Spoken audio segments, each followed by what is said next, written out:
예수 이름으로 일어나라입니다. 그리고 우리가 봤던 것처럼요, 주제의 말씀은 사도행전 3장 6절 말씀이죠. 베드로가 이르되 은과 금은 내게 없거니와 내게 있는 것을 내게 주노니 나사렛 예수 그리스도의 이름으로 일어나 걸으라 하고. 아멘. 이 말씀을 받고요, 가장 많이 또 가장 오래 고민했던 생각 같은 게 생각이 있었어요. 그게 뭐였냐면, 그럼 어떻게 하면 예수 이름으로 일어날 수 있는가라는 거예요. 아마 예수를 믿는 모든 성도라면요, 오늘 교회에 다니는 모든 성도들은 아마 이 예수 이름으로 당당하게 일어서기를 원할 겁니다. 그걸 바라지 않는 성도는 없을 거예요. 나를 힘들게 하고요, 나를 아프게 하고요, 나를 정말로 부끄럽게 하고 나를 괴롭게 하는 그 모든 상황에서 정말로 믿음의 선포를 하는 거예요. 예수 이름으로 당당히 일어서기를 원한다라는 겁니다. 그리고 그러고 싶어 해요. 하지만 우리의 현실은 어때요? 현실 앞에서는 당당히 일어서지 못할 때가 많다라는 거예요. 정말로 쭈구리처럼, 앉은뱅이처럼 쭈그려 앉아 있을 때, 정말 나 좀 이 순간을 피해 갔으면 좋겠다고 고개를 이렇게 푹 숙이고 있을 때도 있다라는 겁니다. 그래서 이 말씀을 주고 나서요, 와, 예수 이름으로 일어나라. 너무나 감사했는데, 야, 그러면 어떻게 해야 되는 거냐? 어떻게 해야 내가 올 한 해는 정말로 그 모든 상황 가운데서, 내가 바라지 않는 상황 가운데서, 내가 원하지 않은 환경 가운데서도 예수 이름으로 당당히 일어서며 믿음의 길을 걸을 수 있을까? 답은 멀리 있지 않았습니다. 그 답은 성경 안에 있더라고요. 그리고 정말로 뭐 새로운 것도 아니었었습니다. 우리 모두가 다 잘 알고 있었다라는 거예요. 그래서 저는 오늘의 본문 말씀을 정했습니다. 그리고 오늘의 본문의 말씀을 함께 나누면서요, 예수 이름으로 내가 일어설 수 있는 그 방법에 대해서 생각을 나누려고 합니다. 사랑하는 성도님들, 오늘도 주신 말씀 정말로 잘 붙드셨어요. 삶의 모든 자리에서 올 한 해 예수의 이름으로 거뜬히 일어서는 우리 모든 성도님들이 되어지시기를 축복합니다. 오늘 본문을 보게 되면요, 바울이 나와요. 바울과 실라가. 그리고 바울을 보게 되면 명확하게 알 수 있는 한 가지가 있는데, 그게 뭐냐면 바울은 예수로 충만했다라는 거예요. 예수의 영으로 충만했다라는 겁니다. 그래서 이 바울의 이 사실을 비추어서요, 예수 충만, 예수 영으로 충만함으로 성경을 보게 되면 어떻게 되느냐, 사도행전에 나와 있는 교회라든가 또 신앙의 선조들 대부분이 이 예수로 충만했음을 우리가 알 수 있다라는 거예요. 예루살렘 교회가 그랬고요, 안디옥 교회가 그랬습니다. 우리가 잘 알고 있는 사도들이 예수의 영으로 충만했고요, 7 집사가 예수의 영으로 충만을 했었습니다. 오늘 본문에 나오는 바울 또한 당연히 예수의 영으로 충만했음을 우리가 볼 수가 있어요. 우선 오늘 본문의 말씀을 보게 되면요, 우리가 잘 알고 있는 좀 사도행전 3장에 봤었던 이 베드로가 성전 미문에서 구걸하고 있던 이 앉은뱅이에게 했던 말씀과 좀 비슷한 말씀을 보게 됩니다. 우리 본문 18절 말씀을 함께 읽어보겠습니다. 이같이 여러 날을 하는지라 바울이 심히 괴로워하여 돌이켜 그 귀신에게 이르되 예수 그리스도의 이름으로 내가 내게 명하노니 그에게서 나오라 하니 귀신이 즉시 나오니라. 아멘. 베드로가 했던 말과 비슷해요. 바울이 했던 말이. 차이는 뭐냐면 대상의 차이예요. 베드로는 누구에게 했어요?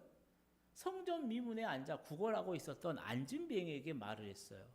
근데 바울은요, 바울과 실라가 기도하는 그 강가 근처에 기도처로 가고 있는데 그 가는 곳에 있었던 점치는 귀신 들린 여자에게 이 말을 했다라는 겁니다. 선포하는 내용도 비슷하죠. 베드로가 앉은 벽에 뭐라고 말해요? 은과 금은 내게 없지만 내게 있는 이것을 내게 주노니 나사렛 예수 그리스도의 이름으로 일어나 걸으라. 바울은 점치는 귀신들에게 여종에게 뭐라 그래요? 예수 그리스도의 이름으로 내가 내게 명하노니 그에게서 나오라라고 말씀을 해요. 즉 베드로와 바울이 둘 다 사용했던 게 뭐예요? 자신의 능력이에요? 아니라는 겁니다. 베드로와 바울이 둘 다 사용했던 건 뭐냐면 예수 그리스도의 이름이었어요. 예수님의 권능이었다라는 겁니다. 그 예수의 이름을 선포했을 때 어떻게 돼요? 평생 한 번도 일어나 보지 못했던 그 안진뱅이, 40세쯤 되었던 그 안진뱅이가 자리에서 일어났습니다. 여종을 장악하고 있었던 귀신이 떠나갔더라는 거예요. 이처럼 예수님의 역사는 계속해서 일어나더라는 거예요. 근데 우리가 한번 생각을 해봐야죠. 안진뱅이가 일어났어요. 귀신이 떠났어요. 정말로 놀라운 일들이 벌어지는 겁니다. 그러면 그 일을 행한 그 사람들, 베드로와 바울은요, 어찌 되었든 간에 사람들에게 인정을 받고 칭찬을 받고 감사를 받아야 마땅하지 않겠냐라는 거죠. 근데 결과는 어때요? 그렇지가 않아요. 정반대의 상황이 일어납니다. 안진뱅이를 일으켰었던 베드로와 요한은 어떻게 돼요? 공회에 끌려갑니다.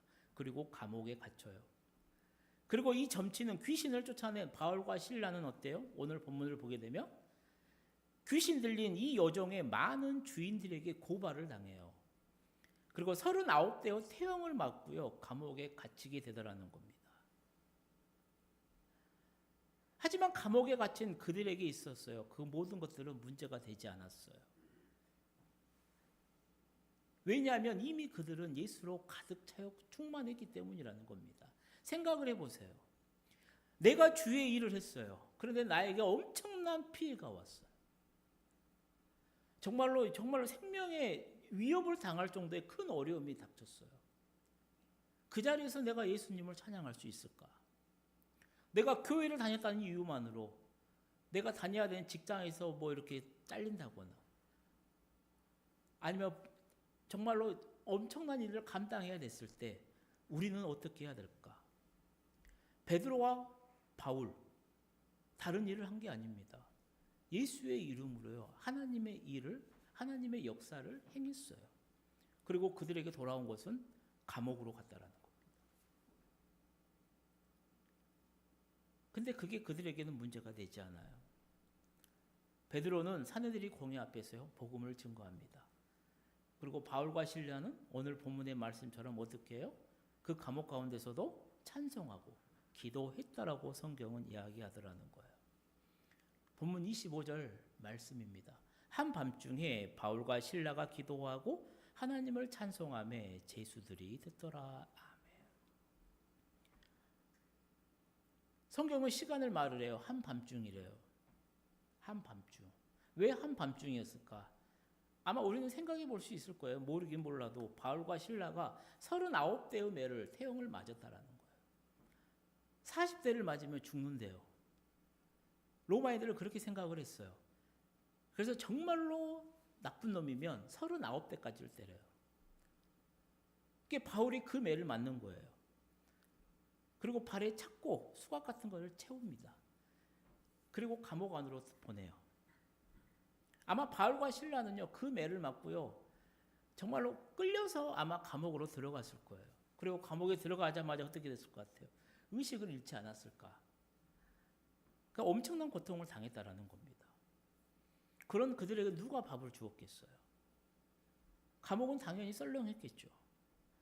그러니 체력이 감당을 하지 못하고 아마 의식을 잃었을 거라는 겁니다. 그러다가 시간이 지나서 정신을 차려보니 시간이 한밤중이었다라는 거예요. 그리고 의식을 회복한 그들이 가장 먼저 한 게 뭐였냐면 기도하기 시작했다라는 겁니다. 그리고 이어서 찬양을 하더라는 거예요. 그리고 그 소리를 제수들이 똑똑히 들었다라는 것이죠. 제가 좋아하는 CCM 찬양 가운데요, 행복이라는 곡이 있어요. 그 곡을 작사 작곡하셨던 성경균 목사님이요, 이 구절을 가지고 묵상을 했었습니다. 그래서 매를 맞고 억울할 텐데 다른 일을 하는 게 아니라 하나님을 해서 이 모든 결과가 다시 이루어진 건데 얼마나 억울했을까. 근데 그 상황에서 어떻게 찬양을 했을까? 찬양도 조용하게 거의 묵상 수준, 묵념 수준으로 하는 게 아니라 온 제수가 들릴 정도로 크게 찬송을 당당하게 할 수 있었냐라는 거. 바울과 실라는 어떻게 했길래? 그래서 그걸 가지고 묵상을 했다랍니다. 그리고 하나님이 주신 답이 충만이었다라는 거예요. 그들이 예수의 영으로 충만하니까 감옥이라는 그 환경, 매를 맞아 고통스러운 환경이 자신들에게는 아무런 문제가 되지 않았다라는 거예요. 그렇게 해서 만들어진 찬양이 충만이라는 찬양이라는 겁니다. 가사가 말하는 대로 무명이어도 가난하여도 고난이 닥쳐도 실패하여도 몸이 약해도 아무런 문제가 없습니다. 왜요? 그 모든 힘든 삶을 살아갈 힘을 예수님의 영이신 성령 하나님이 주시기 때문이라는 겁니다. 사랑하는 성도님들, 예수로 충만한 이 바울과 실라는요, 그 힘든 환경 가운데서도 예수로 인해 우뚝 일어섰습니다. 그리고 그런 그들로 인해서요, 빌립보에는 놀라운 선교의 열매가 맺혀지는 것을 우리는 보게 됩니다. 루디아의 가정이요, 구원을 받아요. 그리고 그 루디아의 가정이, 그 집이 빌립보 교회가 됩니다. 귀신 들린 요정이 고침을 받아요. 그리고 바울이 기도하려고 갔었던 그 강가의 기도처가 빌립보 교회가 됩니다. 감옥을 지켰었던 이 간수의 가정이요, 구원을 받아요. 그리고 이 간수의 집이 빌립보 교회가 되더라는 겁니다. 이렇게 예수를 믿는 사람, 정말로 중요한 게 뭐냐? 예수로 충만해야 된다는 게 중요하다는 겁니다. 예수로 충만할 때, 예수의 영으로 충만해질 때, 그 사람은 어떤 상황 가운데서도 예수로 일어날 수 있고요. 그 사람을 통해서, 그를 통해서 하나님의 역사는 오늘도 일어나기 시작하더라는 겁니다. 사랑하는 성도님들, 반드시 기억하십시오. 내가 예수로 충만할 때요, 내가 예수로 영으로 충만할 때요, 나는 예수의 이름으로 일어설 수 있다라는 겁니다. 그래서 바라기는 올 한 해 그 무엇보다도 사랑하는 우리 성도님들의 심령이 세상 것이 아니라, 건강이 아니라, 가족이 아니라, 물질이 아니라, 내 체면이 아니라 예수의 영으로 충만해지기를 주님의 이름으로 축복합니다. 자, 그럼 지금부터, 그럼 이제 어떻게 하면 예수의 영으로 충만해질까? 세 가지만 살펴보려고 해요. 첫 번째는 뭐냐면, 내가 예수의 영으로 충만해지려면요, 모이기에 힘써야 돼요. 모이기에. 어떤 시대나 예수로 충만한 역사가 일어난 곳에는요, 엄청난 사람들이 모였습니다. 사람들이 막 모였어요. 신약 성경만 봐도 그래요. 오순절 성령 강림의 역사가 일어났던 현장을 보십시오. 우리 사도행전 2장 1절에서 4절 말씀을 함께 읽어보도록 하겠습니다.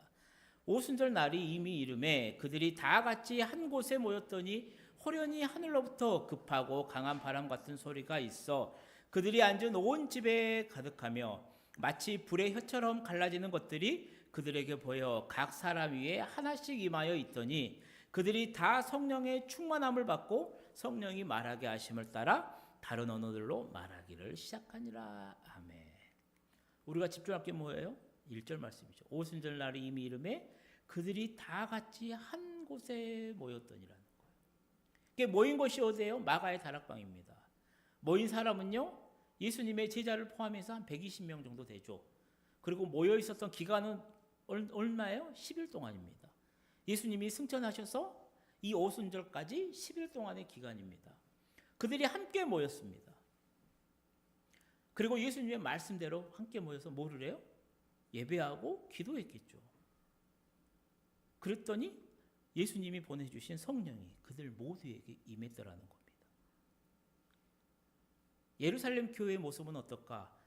우리 43절에서 47절 말씀 또 함께 읽어보겠습니다.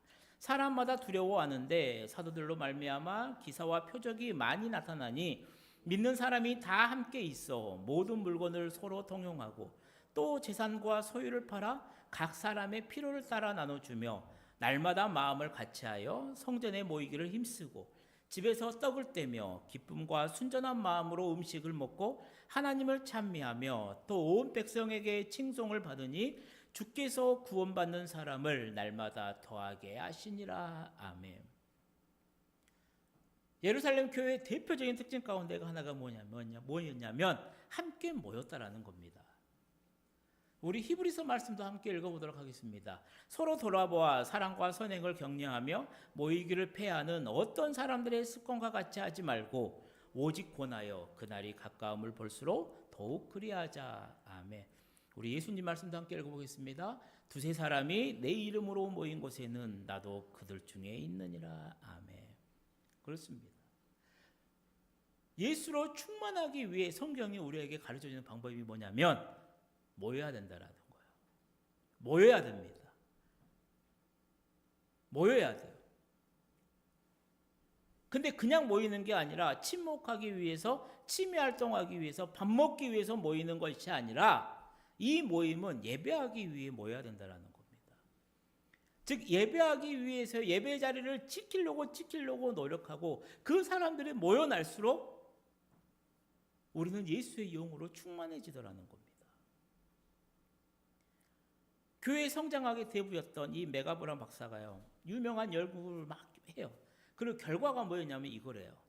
성도가 4개월 이상 교회에 출석하지 않으면 그 다음은 술집에 앉아 있다라는 겁니다. 그리고 이 연구 결과는요, 지금도 유효합니다. 아무리 믿음이 좋아서도요, 4개월 이상 교회에 가지 않으면요, 그들의 믿음은 정말로 언제 떨어져 나갈지 모를 정도로 푹 떨어지더라는 거예요. 사랑하는 성도님들, 예수로 충만하고 싶으십니까? 예수로 충만한 성도가 되고 싶으십니까? 그렇다면 가장 먼저 올 한 해 나의 예배 생활을 점검해 보시기를 바라요. 올 한 해 교회에 모여서 예배하는 시간에 나는 얼마나 참석하려고 몸부림치고 그 시간을 지키려고 노력하는지 한번 점검해 보십시오.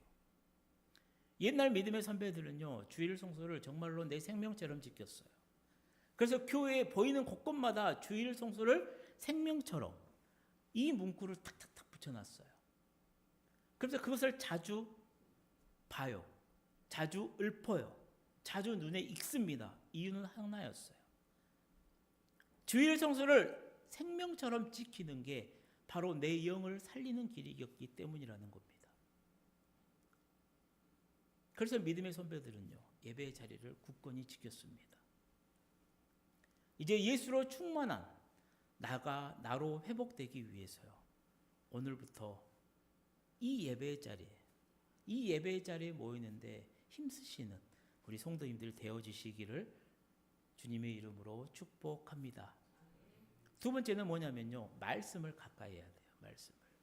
예수로 충만하려면요, 어쩔 수 없습니다. 말씀을 가까이 해야 돼요. 사랑하는 성도님들, 구약은요, 오실 예수님에 대한 말씀이에요. 신약은요, 오신 예수님 그리고 다시 오실 예수님에 대한 말씀이라는 거예요. 그래서 성경의 핵심은 뭐냐면 창세기부터 요한계시록을 관통하는 메시지는 딱 하나라는 겁니다. 성경은 예수 그리스도에 대해서 가르쳐줘요. 그러니 우리가 예수 그리스도를 알고 싶고, 내가 예수로 충만하여지고 싶고, 우리 교회가 예수로 충만한 힘을 얻는 교회가 되려면요, 다른 무엇도 아니라 예수 그리스도에 대해 말씀하고 있는 이 성경을 우리 안에 넣어야 된다는 겁니다. 그래서 로마서 10장은 이렇게 말을 해요. 그러므로 믿음은 들음에서 나며 들음은 그리스도의 말씀으로 말미암았느니라. 아멘. 이게 말씀을 들을 때 믿음이 생긴다라는 거예요. 말씀을 들을 때 예수의 영으로 충만해진다라는 겁니다. 이 말씀은 크게 두 가지가 있어요. 첫 번째는 뭐예요? 선포되어지는 말씀입니다. 설교가 있어요. 사랑하는 성도님들, 예수로 충만해지려면요, 설교를 잘 들어야 돼요. 설교자의 입술로 전해지는 그 말씀을 아멘으로 화답하면서요, 정말로 내 걸로 넙죽넙죽 받아 먹어야 돼요. 그렇게 내 말씀이 내 속에 들어와야 내 속에서 예수님이 살아 역사하신다라는 겁니다. 그런데 우리 교회는 없는데요. 성도들이 많이 모인 교회 가면 설교 시간에 꾸벅꾸벅 조시는 분들이 있어요. 근데 신기한 게 뭔지 아십니까? 뭐 집회라든가 이런 데 가면요. 꾸벅꾸벅 졸아요. 누가 많이 조냐면 항존직들이 많이 줬습니다. 항존직들이. 교회를 오래 다니신 분들. 문제는요. 조는 분이 누구든 간에 설교를 경청하지 않으면요. 신앙은 잘하지가 않는다라는 거예요. 가끔씩 목사님들과 이렇게 식사를 하고 티타임을 하게 되면요. 교회 이야기를 할 때가 있어요. 정말로 이렇게 어르신들을 뵙게 되면요. 꼭 했던 이야기 중 나오는 이야기 한 가운데가 꼭 설교를 하면 우리 장로님이 존다라는 거예요. 앉아서 꾸벅꾸벅 조신대요. 그리고 기가 막히게 이 끊는 타임에 맞춰서 깨든가 아니면 아멘 아멘 이렇게 한다라는 거예요. 그런데 목사님들 안타까운 게 그거죠. 말씀을 듣지 않으니까 신앙이 자라지 않는다라는 거예요. 그리고 대처나 교회에서 문제가 있었을 때 그렇게 졸던 분들이 사고를 치더라는 겁니다. 사랑하는 성도님들, 예수로 충만해지려면요. 예배 시간에 선포되어 있는 그 말씀에 집중해야 됩니다. 그럴 때 예수님의 영이 여러분의 심령을 충만하게 채워주실 거라는 거예요. 두 번째 말씀은요. 기록된 말씀이 있죠. 성경 읽기를 충실히 해야 된다는 거예요. 여러분의 눈으로 성경을 잘 보고요. 여러분의 입으로 그 말을 소리내어서 읽으십시오. 그럴 때 여러분의 눈과 여러분의 귀로 하나님의 말씀이 충만하게 채워질 거라는 겁니다. 그렇게 말씀을 가까이에 있을 때 나는 예수로 충만해진 성도가 되어질 거라는 것이죠. 세 번째는 뭐냐면요. 기도와 찬송 생활에 힘써야 돼요. 예수로 충만한 사람들의 대표적인 특징이 이겁니다. 기도 생활, 찬송 생활이에요. 하나님 마음에 합했었던 다윗도 그랬어요. 기도와 찬송 생활에 힘썼습니다. 예수님의 기도 생활은 말할 필요도 없죠. 안진뱅이를 일으켰었던 이 베드로와 요한도 어디 가는 길이었어요? 기도하러 가는 길이었습니다. 기도하러 성전에 올라가다가 있어요. 바울과 실라도 마찬가지예요. 기도하러 가는 가운데 그 귀신 들린 여자를 고쳐줬어요. 그리고 오늘 본문에는 그렇게 맞고 깨어나서 가장 먼저 했던 게 뭐라는 거예요? 한밤중에 바울과 실라가 기도하고 하나님을 찬송하며 죄수들이 다 듣더라는 거예요. 바울과 실라가요. 기도와 찬송을 죄수들이 다 들을 정도로 크게 담대하게 했었을 때 어떤 역사가 일어났느냐? 26절 말씀 우리 함께 읽어볼까요? 이에 갑자기 큰 지진이 나서 옥토가 움직이고 문이 곧 다 열리며 모든 사람의 매인 것이 다 벗어진지라. 아멘. 말씀을 묵상하는데 정말로 놀랐어요. 정말 깜짝 놀랐던 사실 가운데 하나가 뭐냐면 깨달음이 뭐냐면 성경은 분명하게 말을 해요. 바울과 실라가 한밤중에 일어나서 기도와 찬송을 했을 때 제수만 들었다라는 거예요. 25절에 분명하게 말을 해요. 그런데 26절에 이게 딱 나와요. 그게 무슨 말이냐면 하나님도 바울과 실라의 그 기도와 찬송을 경청했다라는 겁니다. 하나님도 경청했어요. 그리고 하나님도 기적을 베풀어 주셨어요. 이 사실이 우리에게 얼마나 유익해요. 나도 기도와 찬송 생활에 힘쓰면요. 하나님이 내 삶 가운데서도 이런 놀라운 기적들을 베풀어 주실 거라는 겁니다. 사랑하는 성도님들, 예수로 충만하려면요. 이 기도와 찬송 생활은 필수적입니다. 세상에 찌든 걸, 세상에 찌든 대로 얼룩진 내 마음, 불안하고 우울하고 걱정되고 불안과 염려로 가득한 이 모든 것들, 이 문제를 가지고 하나님 앞에 기도하고 그 하나님 앞에서 찬송할 때 우리 심령은 순식간에 예수로 충만해질 줄로 믿습니다. 이제 말씀을 마치려고 해요. 요한계시록 3장을 보게 되면요, 예수님께서 라오디게아 교회에 말씀을 해요. 우리 요한계시록 3장 말씀 함께 읽어보도록 하겠습니다. 내가 내 행위를 아노니 내가 차지도 아니하고 뜨겁지도 아니하도다. 내가 차든지 뜨겁든지 하기를 원하노라. 내가 이같이 미지근하여 뜨겁지도 아니하고 차지도 아니하니 내 입에서 너를 토하여 버리리라. 아멘. 정말로 무서운 말씀 가운데 하나예요.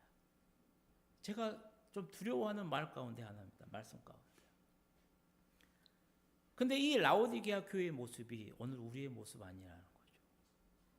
어떤 목사님이요, 오늘날의 그 성도들의 모습, 교회의 모습을 당신이 이렇게 묵묵히 생각해 보니 꼭 이 모습이더라는 거예요. 그게 뭐냐면 오늘 기독교인들의 모습이 산 중턱에 있는 것과 같다라는 거예요. 그게 무슨 말이냐면 등산을 해요. 산에 올라갑니다. 산 중턱까지는 올라가요. 근데 정상으로 올라갈 생각은 하지 않아요. 거기에 앉아서 머물러서 다시 내려갈 궁리만 한다라는 거예요. 그러니까 신앙생활을 출발을 했습니다. 나의 예수님을 나의 구주로 믿고요, 힘차게 출발을 해요. 그리고 잘 가요. 근데 어느 지점에 딱 가니까요, 멈춰요. 더 이상 올라가자니 내가 포기해야 될 것도 많고, 더 헌신하자니 헌금하기도 그러고, 내 시간 내기도 그러고, 하지 말란 것도 많고, 그게 더 못 가겠어요. 다시 내려가자니 지금까지 해왔던 게 있는데, 내가 교회에서 쌓아오는 게 있는데, 올라가지도 못하고 내려가지도 못하고 그냥 그 중턱에 앉아있는 신앙인의 모습이 꼭 오늘날 교회 다니는 기독교인의 모습과 같다라는 거예요. 오늘 우리 성도님들의 모습은 어때요? 정상을 향해 그래도 한 발 한 발 내디디면서 나아가고 있는 신앙인의 모습입니까? 사랑하는 성도님들, 정상으로 한 발 한 발 올라갈 수 있는 방법은 하나밖에 없어요. 내가 예수로 충만해야 그 올라갈 수가 있다라는 겁니다. 그래서 하나님은 오늘 우리에게요, 예수로 충만하려는 그 방법 3가지를 알려주셨어요. 첫 번째는 예배 시간에 모이기를 힘써야 된다라는 겁니다. 두 번째는 말씀을 가까이 해야 돼요. 집에서는 묵상을 하고 예배 시간에는 설교자, 목사님을 통해 선포되어지는 그 말씀을 넙죽넙죽 받아 먹어야 돼요. 세 번째는 뭐예요? 기도와 찬송 생활에 힘써야 된다는 겁니다. 이 3가지의 방법, 대단한 거 아닙니다. 우리 모두가 다 알고 있는 정말로 평범한 방법이에요. 하지만 이 방법이 기독교 2000년 역사 동안 확실하게 검증된 방법이라는 겁니다. 그러니 올 한 해 이 3가지 잘 실천하셨어요. 먼저 여러분이 예수로 충만하시고, 여러분을 통해 우리 심을 얻는 교회가 예수로 충만한 교회로 세워지기를 축복합니다. 그리고 나아가 우리 모든 성도님들 또한 이 예수 충만으로 인해서 삶의 모든 자리에서 거뜬히 예수의 이름으로 일어나 승리하시기를 주님의 이름으로 간절히 축원드립니다. 기도하시겠습니다. 사랑의 하나님 아버지, 우리에게 베푸시는 은혜가 참 많습니다. 오늘도 우리에게 주시는 하나님의 귀한 말씀을 듣습니다. 올 한 해 우리에게 주신 하나님의 말씀은 예수 이름으로 일어나라입니다. 주신 말씀처럼 그 모든 곳에서 예수 이름으로 일어나 승리하고 싶은데 오늘 그 귀한 방법을 주셨습니다. 아버지, 주신 말씀 잘 기억할 수 있도록 우리 모두에게 역사하여 주시고, 그래서 예배 자리에 빠지지 않고 잘 드리고 말씀을 가까이 하고 기도 찬송 생활 잘함으로 내가 먼저 예수로 충만하여지고, 그래서 마침내는 삶의 모든 자리에서 믿음으로 예수의 이름으로 거뜬히 일어서는 우리 모두가 되어질 수 있도록 주님 은혜를 더하여 주옵소서. 예수님의 이름으로 기도드립니다. 아멘. 우리 말씀 생각하면서요,